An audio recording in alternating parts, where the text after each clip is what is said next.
2025년 2월 22일 토요일 날마다 솟는 샘물 말씀 묵상입니다.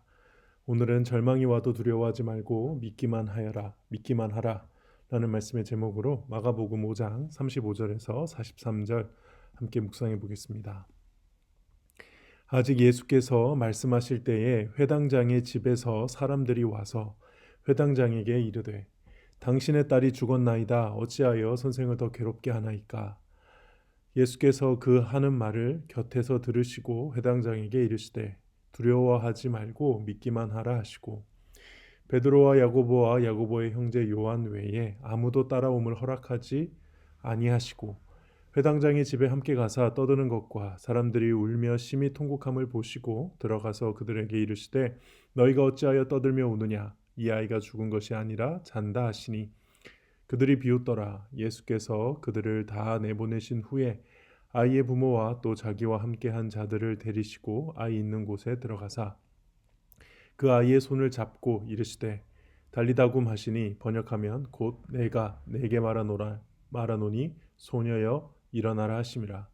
소녀가 곧 일어나서 걸으니 나이가 12살이라 사람들이 곧 크게 놀라고 놀라거늘 예수께서 이 일을 아무도 알지 못하게 하라고 그들을 많이 경계하시고 이에 소녀에게 먹을 것을 주라 하시니라.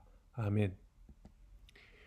내용 관찰 1번입니다. 회당장은 예수님과 함께 집으로 가는 도중에 어떤 소식을 듣습니까? 35절에 보면은 사람들이 와서 회당장에게 이르되 당신의 딸이 죽었나이다. 근데 이 35절 앞부분에 아직 예수께서 말씀하실 때라고 되어 있잖아요. 그러니까 지금 가던 도중이긴 한데 더 정확하게 말하면 이 옆에 혈루증이 있는 여인에게 예수님이 말씀하고 계실 때 이야기를 들은 겁니다. 그러니까는 34절에 딸아 내 믿음이 너를 구원하였으니 평안히 가라 할 때 이 딸이 살아날 때 35절에 이 야이로의 딸 당신의 딸이 죽었나이다 라는 말이 이렇게 함께 들렸던 것이죠. 참 의도적으로 딸과 딸이 이렇게 표현되고 있고 묘사되고 있는 상황인 것을 알 수 있습니다. 그러면서 얘기하죠. 어찌하여 선생을 더 괴롭게 하나이까? 예수님 이렇게 데리고 오실 필요 없다라는 이 말을 하는 겁니다.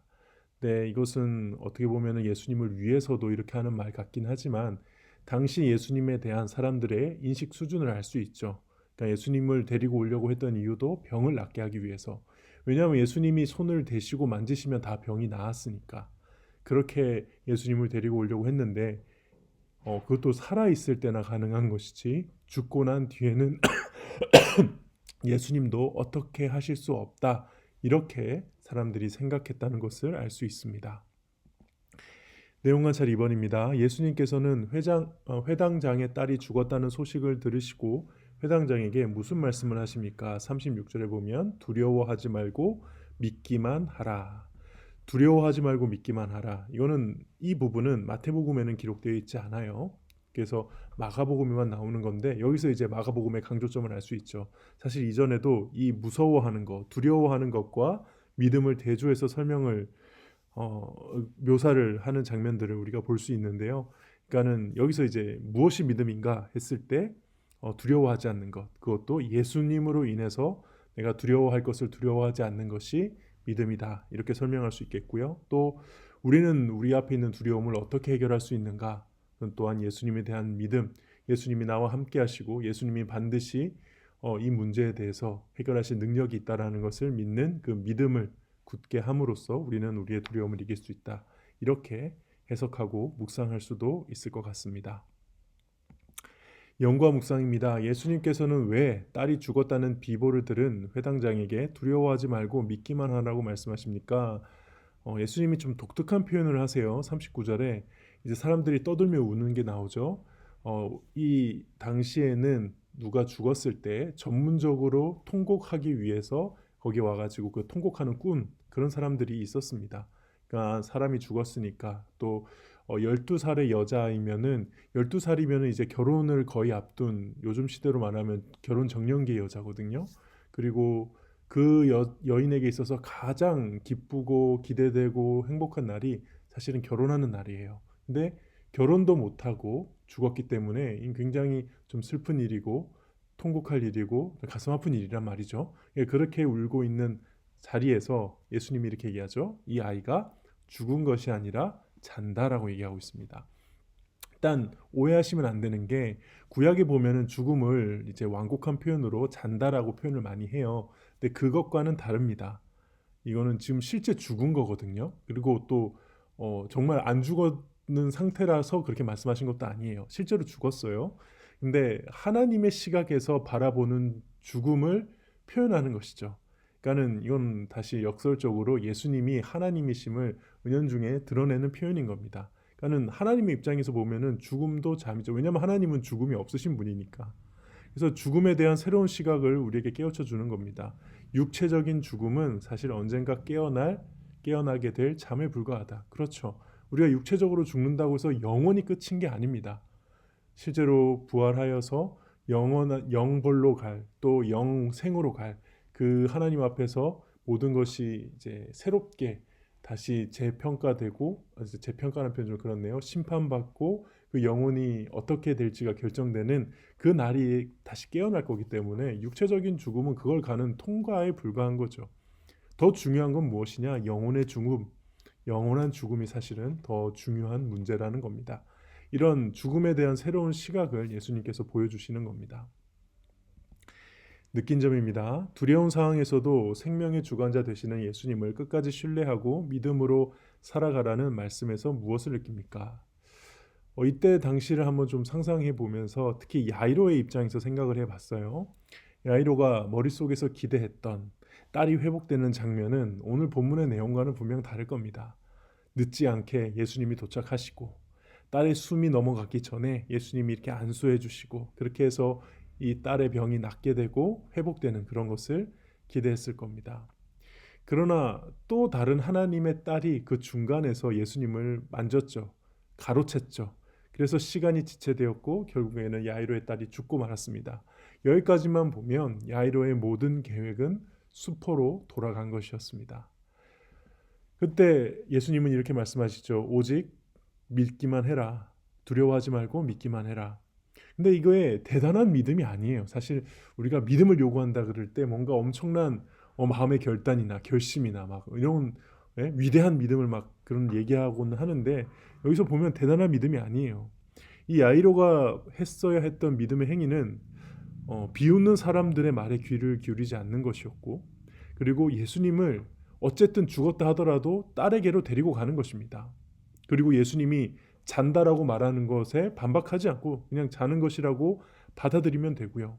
서슴없이 딸의 시체에 손을 대려고 하는 예수님을 막지만 않으면 됩니다. 이게 야이로가 보여야 됐을 믿음이라는 거죠. 예수님이 겉으로는 믿음을 요구하셨다라고 하지만 생각보다 어렵고 힘든 것을 우리에게, 이 야이로에게 요구하신 게 아니었다는 거죠.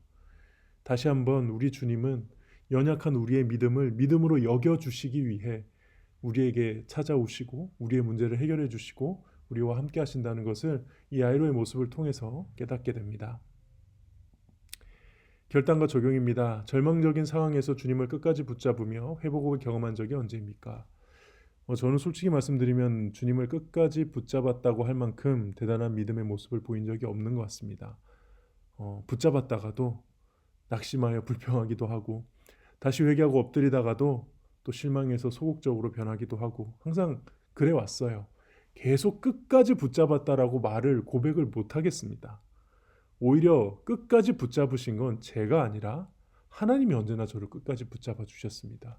그래서 저는 여기까지 있는 거고 지금의 제 모습이 있는 것이거든요.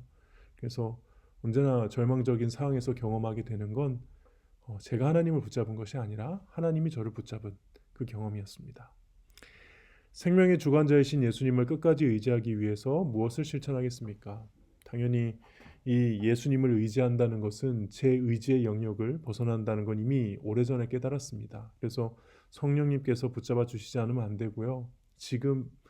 그래서 지금의 제가 있는 것이죠. 성령님께서 붙잡아 주시지 않았다면 지금의 저는 없었습니다. 그래서 이게 항상 제가 매일 기도해야 되는 이유이고 항상 말씀 가운데 있어야 되는 이유이고 제가 아무리 바빠도 이 영상을 계속 찍기 위해서라도 말씀과 가까이 하려는 이유입니다. 특별히 말씀 가운데 오늘은 왠지 다윗의 이야기, 바울의 이야기, 특히 다윗이 그렇게 광야에서 쫓겨 다닐 때 끝까지 하나님을 붙들었던 그 시편의 고백들을 좀 다시 묵상하면서 혹시나 나에게 닥칠 고난과 역경 속에서도 끝까지 주님을 붙들 수 있는 어떤 그 실마리를 좀 찾아야 되지 않을까.